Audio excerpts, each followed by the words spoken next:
Hey, salut tout le monde, c'est MC Geek. Et aujourd'hui, on se retrouve pour une nouvelle vidéo théorie sur Thor Love and Thunder. Donc cette vidéo est la deuxième sur Thor. Si vous voulez voir la première, je vais mettre un lien en haut à droite. Je voulais aussi vous dire que j'ai ouvert un compte Instagram pour la chaîne. Si ça vous intéresse, ça s'appelle MCU-Geek-2020. Le nom s'affiche sur l'écran et il y aura aussi un lien dans la description. Je vais en parler plus précisément à la fin de la vidéo. Intéressons-nous donc au sujet d'aujourd'hui, le multivers et Gore dans Thor Love and Thunder. Pour exposer la suite de ma théorie, je dois d'abord vous expliquer plusieurs choses sur le multivers. Donc pour ceux qui ne le sauraient pas, les comics Marvel se déroulent dans un multivers. En gros, il y a l'univers Marvel normal qu'on connaît, mais il y a aussi d'autres univers. Des univers très différents, d'autres identiques à celui qu'on connaît, et certains où les super-héros n'existent peut-être même pas. Même si le multivers n'est pas encore confirmé dans la MCU, il est très probable qu'il existe. En effet, dans Endgame, les Avengers voyagent dans le temps et créent de nouvelles réalités. Par exemple, ils créent une réalité où Loki s'enfuit avec le Tesseract, ou encore une où Thanos est mort. Eh bien, ces réalités sont des univers alternatifs. Mais ce ne sont pas les seuls univers qui existent. Il existe une infinité d'univers et l'avenir du MCU compte bien nous en présenter quelques-uns. En effet, Doctor Strange 2 devrait nous présenter le multivers comme nous le montre le titre. Dans la série WandaVision, Wanda devrait créer une nouvelle réalité et donc un nouvel univers. J'ai fait une vidéo sur le sujet si ça vous intéresse. La série Loki, quant à elle, débutera dans la réalité où Loki s'est enfui avec le Tesseract. Comme nous le voyons sur des photos de tournage, la série présentera la TVA, Time Variance Authority. Dans les comics, c'est une organisation qui s'occupe du multivers. Ensuite, la série What If s'est confirmée se passera intégralement dans des univers alternatifs. Chaque épisode de la série sera raconté par un Watcher et nous montrera un univers dans lequel les événements se sont passés différemment. Il y aura donc déjà 4 programmes dans la phase 4 qui traiteront du multivers. Et je pense que Thor Love and Thunder viendra s'ajouter à la liste. Plusieurs éléments me le font penser. Par exemple, Jane Foster qui deviendrait digne de Mjolnir. Je ne vois pas la Jane qu'on connaît devenir digne, et en plus Mjolnir a été détruit, donc je pense qu'elle viendra d'un autre univers. En plus de ça, la série Loki sortira un peu avant le film, et je verrais bien un lien entre les deux. Le Loki de la série pourrait donc ensuite apparaître dans le film. Maintenant que je vous ai expliqué le multivers, il va falloir trouver quelque chose qui va relier tout ça. Et c'est là qu'entre en jeu le méchant Gore. Le début de Thor Love and Thunder devrait se passer quelques mois après Endgame.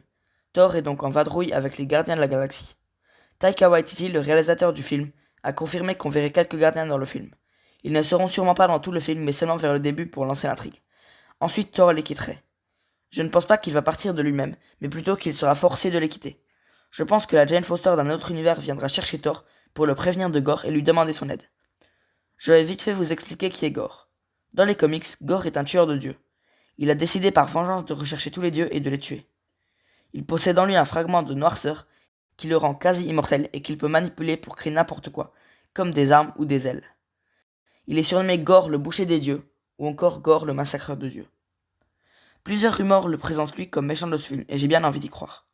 Comme je l'ai dit, il a pour but de tuer tous les dieux, et je l'imagine donc bien dans le film, voyager entre les réalités pour tuer tous les dieux du multivers. La Jane Foster d'un autre univers dans lequel elle est Mighty Thor aurait donc survécu à Gore et partirait donc chercher d'autres dieux dans le multivers pour s'allier contre lui. Le Thor qu'on connaît s'allierait donc à elle, ainsi que d'autres dieux. Beta Ray Bill pourrait potentiellement aussi faire partie de l'équipe. Le seul problème, c'est que Taika Waititi a déclaré ne pas avoir de plan pour le personnage. Nous verrons donc bien. Après, Gore veut tuer tous les dieux, pas que les dieux du tonnerre. J'espère donc vraiment que ce film nous introduira de nouveaux dieux, car quand on y réfléchit dans le MCU, nous n'avons pas vu beaucoup de dieux. À part le dieu du tonnerre, le dieu de la malice, la déesse de la mort et le roi des dieux, nous n'en avons pas vu. Il y a beaucoup plus de dieux dans les comics et nous pourrions en découvrir quelques-uns dans ce film.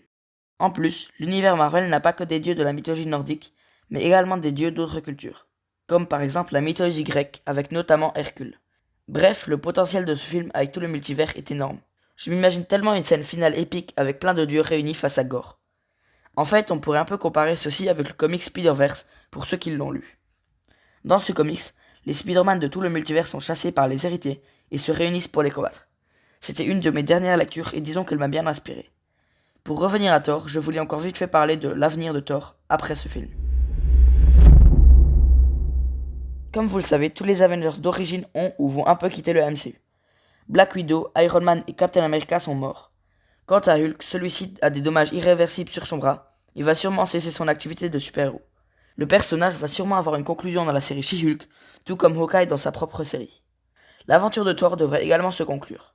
Je pense donc que dans le film, Thor va tomber amoureux de la Jane Foster de l'autre univers, comme il l'était avec l'autre Jane, et il va rester avec elle dans son univers à la fin du film.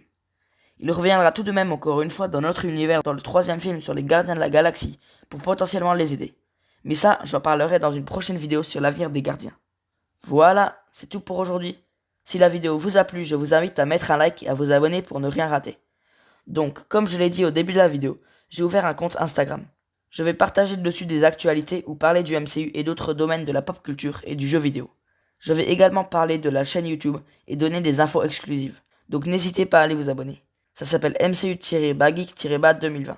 Vous trouverez également un lien dans la description. Moi, je vous dis à la prochaine. C'était MC Geek. Ciao.